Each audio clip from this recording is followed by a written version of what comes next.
Salut, camarades de la chose ludique. Quand on débarque dans le monde du jeu et qu'on commence à se renseigner, on tombe sur des mots qui nous semblent totalement obscurs. Et c'est pas rare d'entendre des conversations comme « Alors là, je viens de let's pledger la version retail de la version legacy du standalone d'Ion Sand. Alors c'est du deck building mais avec un twist de programmation. Non, c'est pas du dungeon crawler pour autant, mais les illus font très Ameritrash. Et ce qui est cool avec ce coop, c'est qu'il n'y a pas trop d'effet leader ni d'analysis paralysis. Alors j'ai aussi pris le playmat, les goodies, les slips qui vont bien. C'est autre chose que le roll and rate de draft que tu nous as fait jouer au dernier lesson.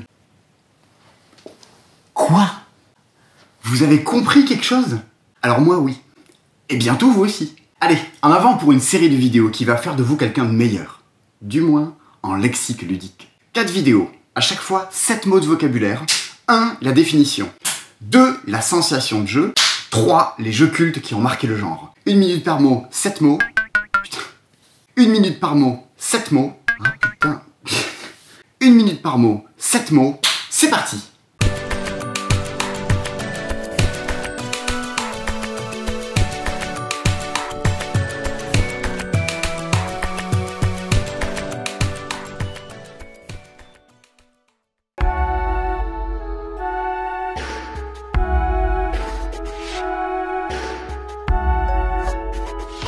Littéralement, ça signifie construction de paquets. Bonjour, je viens vous construire le paquet de cartes. Dans un jeu de deck building, les joueurs commencent la partie avec un paquet de cartes généralement identiques et pas terribles. Au fil du jeu, chacun acquiert et élimine des cartes de son paquet, créant ainsi un deck très différent de celui de ses adversaires. D'un paquet banal, on passe à un paquet unique, épuré de ses cartes les plus communes. Au fil des tours, vous ferez des choses bien plus puissantes qu'en début de partie. Le deck building, c'est une mécanique idéale pour introduire de la rejouabilité et de la montée en puissance dans un jeu. On parle de back building lorsqu'on modifie non pas des paquets de cartes, mais un sac de jetons. On parle de dice building lorsqu'on modifie les faces d'un dé, et on parle de coin building lorsqu'on modifie un set de pièces. Le jeu culte, celui dont l'auteur Donald X. Vaccarino a inventé le genre, c'est Dominion. Chacun y développe son royaume et c'est une course à la victoire pour acheter les meilleurs terrains possibles. Dans Aeon's End, le jeu devient coopératif. Tous ensemble, nous sommes des mages et nos cartes nous permettent d'affronter une grosse créature, une némésis. Et dans Orléans, mon chouchou, un jeu de backbuilding, on y développe un village afin de voyager en France et de récolter du vin et du fromage.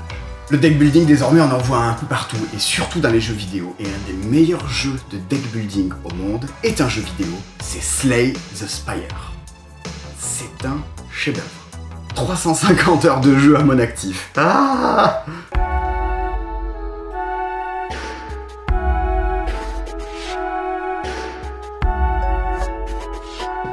Vous vous souvenez au collège en cours de sport quand il y avait 2 élèves qui devaient constituer des équipes et qui choisissaient les élèves un à un dans les gradins et qui me choisissaient généralement en dernier? Eh bien sans le savoir, ils faisaient du draft. Drafter, c'est choisir un élément de jeu et de fait, renoncer aux autres éléments pendant un certain temps. Dans un jeu de société, généralement, on drafte des cartes, parfois des tuiles. Vous recevez un lot de cartes, vous en choisissez une, puis vous passez les cartes non sélectionnées au joueur de gauche ou au joueur de droite. On parle alors de draft à gauche, de draft à droite. C'est inversé pour vous. Les jeux de draft sont propices au dilemme, à l'hésitation, à l'analyse du jeu adverse et au regret. Citadel et Seven Wonders sont 2 jeux incontournables pour découvrir toute la malice que recèlent les jeux de draft, même si son auteur ne considère pas vraiment Citadel comme un jeu de draft. A noter que Seven Wonders Duel est également un jeu de draft. On y choisit, tour à tour, dans un ordre déterminé, un élément de jeu, ici une carte. Et c'est sans doute un des tout meilleurs jeux à 2. Quoique il y a Drafting, un jeu de draft et de rafting qui est pas mal non plus.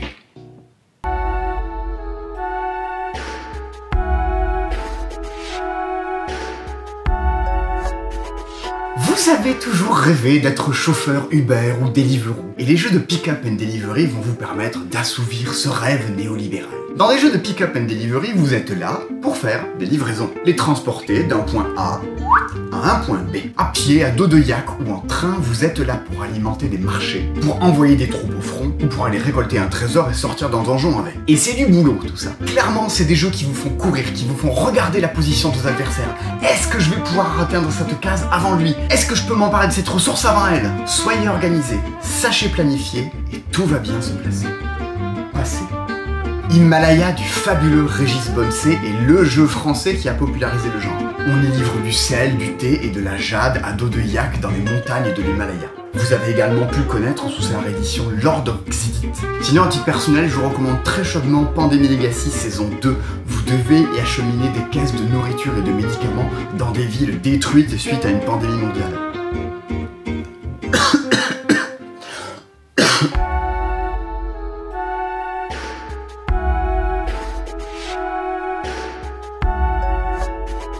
Les jeux de société ne sont généralement pas construits autour d'une seule mécanique, mais plutôt d'un assemblage de mécaniques. À la manière d'un cuisinier, les auteurs de jeux sont des alchimistes, équilibrant leurs recettes de jeu d'ingrédients mécaniques, créant ainsi un mélange homogène et délicieusement ludique.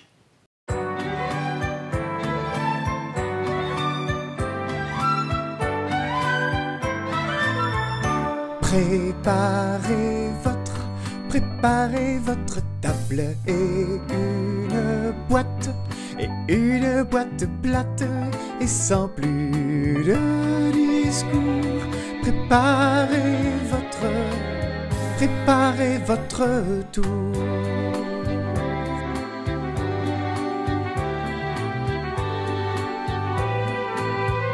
Prenez un peu de deck building, versez dans la boîte de Tzolk'in, 4 mains bien pesées que vous allez drafter. Choisissez 4 idées, vendez-les à Asmodée, car à plus de 20 jours, une suite sort toujours. Himalaya, dont je vous parlais juste avant de me mettre à chanter, c'était ça. Un mélange de pick-up and delivery et de programmation. Un jeu de programmation consiste à créer une file d'attente d'actions, généralement sur des cartes, puis à exécuter ces actions dans l'ordre. Et là, il y a 2 écoles. Certains jeux comme Himalaya ou l'excellent Mech vs Minion, ces jeux proposent des programmations individuelles. Chacun y programme sa propre séquence de jeu. Dans Ad Astra ou encore Fresco, la programmation est collective. Et la programmation, c'est le chaos. Vous pensez avoir tout bien programmé, je vais à droite, je tourne à gauche, je connecte un truc, et là, le danger vous guette. Une carte mal positionnée et hop, vous partez dans le mur. Tout le reste de votre programmation est foiré. Vous avez prévu de ramasser une ressource, vous n'êtes plus sur la bonne case, vous avez prévu de tourner à droite, vous bouffez un mur, vous avez prévu de tirer sur un vaisseau, vous tirez dans le vide, vous avez prévu de reculer, vous tombez dans un trou. Apprêtez-vous à en vouloir à la terre entière, car les autres joueurs vont tenter de pourrir votre programmation. Généralement, dans un jeu de programmation, vous vous en voulez surtout à vous-même. Sinon, à titre personnel, je vous recommande très chaudement Robo Rally, un jeu de programmation de robots dans une usine où vous devez atteindre des drapeaux et dégommer vos adversaires en chemin. D'ailleurs, Riot Games, l'éditeur de League of Legends, a adapté Robo Rally pour faire Mech vs Minion, une boîte monstrueuse qui doit peser 4 kg et qui rend le jeu coopératif. Et c'est un bijou. Un gros bijou. Les robots partent dans tous les sens, on glisse sur des flaques d'huile, on se fait dégommer. Pauvre petit Heimerdinger.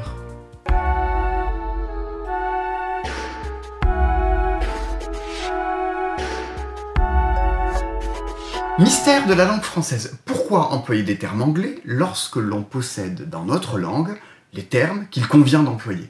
Les roll and write sont des jeux à cocher. Cocher! C'est nul! Les jeux à cocher sont des jeux dans lesquels les joueurs vont remplir une feuille posée devant eux au fil de la partie. La remplir en cochant, en dessinant, en inscrivant des numéros. C'est généralement le résultat de dés qu'on vient de lancer que l'on va inscrire sur la feuille devant nous. Alors du hasard dans les jeux à cocher, on en trouve. Beaucoup même. Attendez-vous à des jeux où il fait bon râler, maugréer et exulter de joie lorsque la chance vous sourit. Un peu comme dans les lotos du village. Anticipez, jouez les statisticiens et sachez vous adapter au hasard du sort. Plutôt solitaire, plutôt petit. Les jeux à cocher sont généralement des jeux transportables et avec des dés. Mais pas toujours. L'excellent Welcome est un flip and write. Le lancer de dés est remplacé par un tirage de cartes. Et c'est sans doute à ce jour paradoxalement un des meilleurs roll and write, un des meilleurs jeux à cocher. C'est beau, c'est riche, c'est stratégique, il y a de la rejouabilité, on parlera de ce terme dans une prochaine vidéo, et comble du chauvinisme, l'auteur Benoît Turpin est toulousain, Blue Cocker, c'est toulousain. Ils sont bien, ces Toulousains.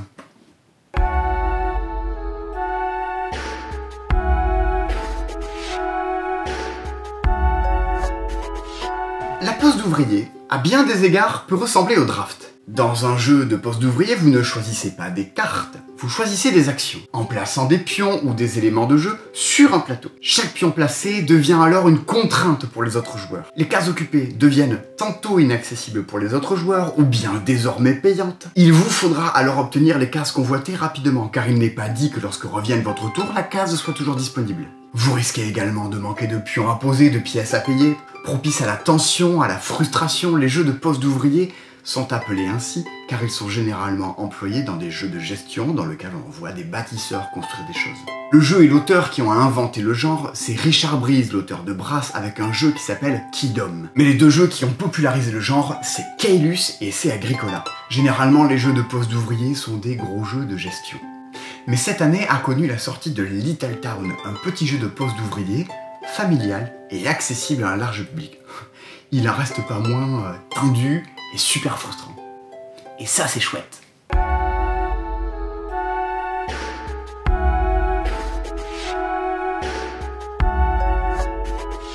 Alors ce terme-là, vous n'avez pas dû l'entendre très souvent, car rares sont les jeux de cartes driven à être disponibles en boutique en France. Les cartes driven sont généralement des wargames, un style de jeu dont je vous ai déjà parlé dans la vidéo des 5 jeux les plus compliqués au monde.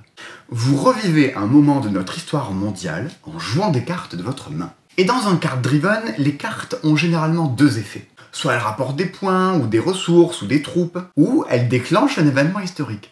Et vous devez choisir, vous n'aurez pas les deux. Les dilemmes sont permanents. Chaque choix de carte, chaque renoncement a réellement un impact lourd sur la partie. Et si vous renoncez à un événement, que vous choisissez les points, cet événement, vous y renoncez à jamais. Et c'est comme ça qu'au fil du jeu, vous refaites l'histoire à votre sauce. Le jeu culte du genre, c'est Twilight Struggle. Vous rejouez la guerre froide de 48 jusqu'aux années 70 sur la carte du monde et vous rejouez toute l'histoire de la guerre froide. Vous allez passer de la gestion du conflit israélo-arabe, la crise de la baie des cochons, la guerre du Vietnam, la course à l'armement nucléaire. Et pourquoi pas, vous allez même pouvoir choisir d'atomiser votre adversaire.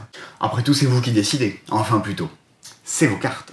Un des très rares cartes driven à avoir été édité en France, c'est 1960, Kennedy versus Nixon. On y rejoue la bataille électorale entre Kennedy et Nixon en 1960. De mémoire, aux États-Unis, il y a même eu une édition 2008, Obama versus McCain. Vous imaginez la version 2016, Macron contre Le Pen?